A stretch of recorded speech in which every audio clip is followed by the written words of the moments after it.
தாய் தமிழ் உறவுகளுக்கு அன்பு வணக்கம். மைக் வேலை செய்யுதுங்களா? நாயுடு நாயுடு நாயுடு நாயுடு நாயுடு வேலை செய்யுதுங்களா? என்னங்க உங்களுக்கு எல்லாம் ஜாதி பேரை கேட்டுச்சு? சோ தப்பு பண்ணிட்டீங்களே, தமிழனா பிறந்து தப்பு பண்ணிட்டீங்களே. ஏன்னா நீங்க மட்டும் சரியான டிராவிட் பாயா பிறந்திருந்தீங்கன்னா இந்நேரம் உங்களுக்கு எப்படி திரும்ப கேட்டிருக்கோம்? விஞ்ஞானி விஞ்ஞானி விஞ்ஞானி விஞ்ஞானின்னு கேட்டிருக்கோம். ஏன்னா நாம நம்மளுடைய பெரும்பாட்டர்களுக்கு நாம புகழ் பாடும் பொழுது ஐயா முத்துராமலிங்க தேவர் அப்படின்னு நீங்க சொல்லிட்டீங்கன்னா அது ஜாதி பேராயிடும். அவரை ஜாதிய தலைவராக தான் நீங்க அடையாளம் காணணும்.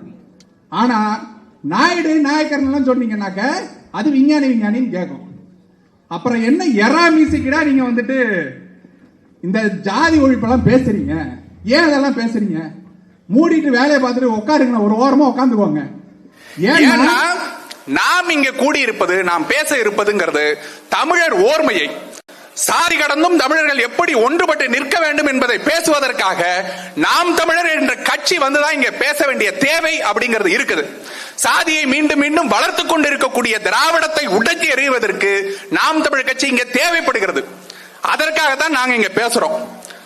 நம்மளுடைய பெரும்பாட்டன் ஐயா முத்துராமலிங்க தேவர் அவர்களை பற்றி நாம பேசுவதற்கு ஆயிரக்கணக்கான விஷயங்கள் இருக்கிறது. அவருடைய ஆலய நுழைவு போராட்டத்தை நாம் எடுத்துக்குவோம்.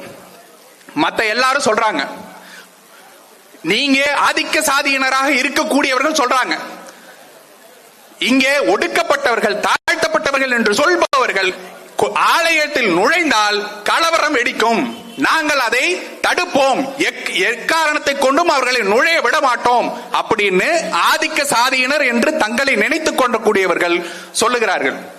அப்ப அரசாங்கம் அறிக்கை விடல, அரசாங்கம் அதை தடுத்து நிறுத்துவோம்னு சொல்லல. நம்மளுடைய தாத்தன் முத்துராமலிங்க தேவர் அவர்கள் ஒற்றை அறிக்கை விடுகிறார். அதுவும் எப்படி ஆட்சி அதிகாரமோ அது வந்துட்டு ஒரு அதிகாரப்பூர்வ அறிவிப்போ அதெல்லாம் கிடையாது. ஒரு துண்டு சீட்டில் ஒற்றை அறிக்கை. நீங்கள் இவர்கள் ஆலய நுழைவிற்கு வருவார்கள், கூட நானும் வருவேன், முடிஞ்சா எவனாவது தடுத்து பார், இந்த ஆலய நுழைவு போராட்டத்தை நான் முன்னின்று நடத்துவேன் அப்படின்னு ஒரு துண்டு சீட்டில் விட்ட அறிக்கை. ஒருத்தனாலையும் தடுக்க முடியல. அரசு அதிகாரம் ஓடி வருகிறது, அவர்களுக்காக கூட நிற்கிறது.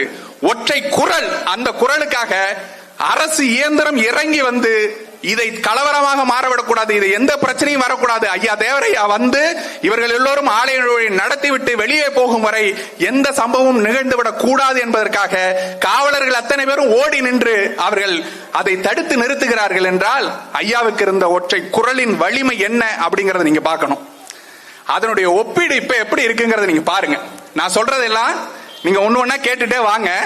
அதனுடைய ஒப்பீட்டில் சமகால தலைவர்கள் யார் இருக்கிறா அப்படிங்கறதை நீங்க ஒப்பிட்டு பாருங்க. ஒற்றை குரல் ஒற்றை அறிக்கைக்கு அரசு இயந்திரம் வளைந்து வந்து வேலை செய்யுமானால் அது அண்ணன் செந்தமிழன் சீமானவர்களுடைய அறிக்கைக்கு இப்பொழுது எப்படி வளைகிறதோ அதே போலதான். அதே போல மக்களுக்காக ஓடி ஓடி உழைக்கக்கூடியவர், சாதி பாராமல் எல்லா இடங்களிலும் நிற்கக்கூடியவர்கள், நீங்கள் தடுத்து பார், என்னை கைது செய்து பார், முடிந்தால் என்னை எவ்வளவு நாள் வேண்டாமலும் சிறையில் அடைத்து பார், என்னை சிறை செதுக்குமே தவிர அது என்னை சிதைக்காது. நான் செந்தமிழன் சீமானவர்கள் சொல்வது போலவே தன் வாழ்நாளில் 4000 நாட்களை சிறையில் கழித்த பிறகும் மக்களுக்காக மீண்டும் மீண்டும் வந்து நின்ற ஒரு போராளியாக ஐயா முத்துராமலிங்க தேவர் அவர்கள் இருந்தார். அதனாலதான் நாம வந்துட்டு சொல்றது என்ன சொல்றோம்? தேவர் மகன் சொல்றது இல்ல, தெய்வ திருமகன் சொல்றோம். ஏன் அப்படி சொல்றோம்? அவர் சாதியை கடந்து இங்க மக்களுக்காக மொத்தமாக நின்று நாங்கள் இந்த தமிழ் இனத்துக்காக நிற்போம் அப்படிங்கறத சொன்னார். தேவரையா சொன்னதையும் உங்களுக்கு ஒண்ணு சொல்லணும்னு விரும்புறேன். அவர் சொல்லும் பொழுது அவருடைய எதிரி யாரா இருக்கிறாங்க? வெள்ளையனா இருக்கிறான். வெள்ளையனுக்காக அவர் சொல்றாரு, என்ன சொல்றாரு? வெள்ளையனுடைய ஆயுதத்திலோ அவனுடைய படைபலத்திலோ அவனுடைய வீரத்திலோ அவனுக்கு வலிமை இல்லை. நம்மளுடைய எதிரியின் வலிமை எங்க இருக்கிறது தெரியுமா? இங்க இந்த தேசத்தில் போராடக்கூடிய மக்களுடைய இடையே இருக்கக்கூடிய பிளவுதான் அவனுடைய வலிமைங்கிறார். நல்லா யோசிச்சு பாருங்க. எதிரியினுடைய வலிமை அவனுடைய ஆயுதத்தில், படைபலத்தில், அவனுடைய பணபலத்தில் இல்லை. இந்த தேசத்துக்காக போராடக்கூடிய மக்களுடைய இருக்கக்கூடிய பிளவுதான் அவனுடைய வலிமை அப்படிங்கறத தேவரை அப்பவே சொன்னாரு. இப்ப வரைக்கும் அதேதான். இப்பயும் அதே தான் இருக்குது. இதை நாம உடைச்சு எறியணும், மாற்றை உருவாக்கணும் அப்படிங்கிறதுக்காக தான் இங்கே நாம் தமிழ் கட்சி போராடி கொண்டு இருக்கிறது. நீங்க அடக்குமுறைன்னு சொன்னாக்க ஓடி ஒளிந்து கொள்கிறவர்களுக்கு மத்தியில் காவல்துறை என்று சொன்னால், இன்னைக்கு தேதியில காவல்துறை உங்களை கைது செய்யும் அப்படின்னு சொன்னா தலைமறைவாகி ஓடி ஒளிந்து கொள்ளக்கூடிய தலைவர்கள் மத்தியில அவர் என்ன சொல்றாரு? நீ கைது பண்றவனா இருந்தாலும் சரி, என்னை அடக்கணும்னு நினைச்சாலும் சரி, என் கட்ட விரலை வெட்டி எறிந்தாலும் சரி, நான் கைரேகை வைக்க மாட்டேன் என்று ஒரு சமூகத்தையே தடுத்து நிறுத்தி கொண்டு வந்து நிறுத்தினார்ல, அதுதான் வீரம்.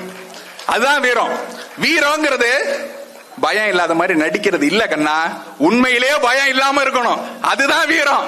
அந்த வீரத்தின் அடையாளமாக திகழ்ந்த நம் தாத்தன் முத்துராமலிங்க தேவர் அவர்களுடைய புகழை மீண்டும் மீண்டும் நாம் போற்றி வணங்குவோம். நன்றி, வணக்கம். நாம் தமிழர்.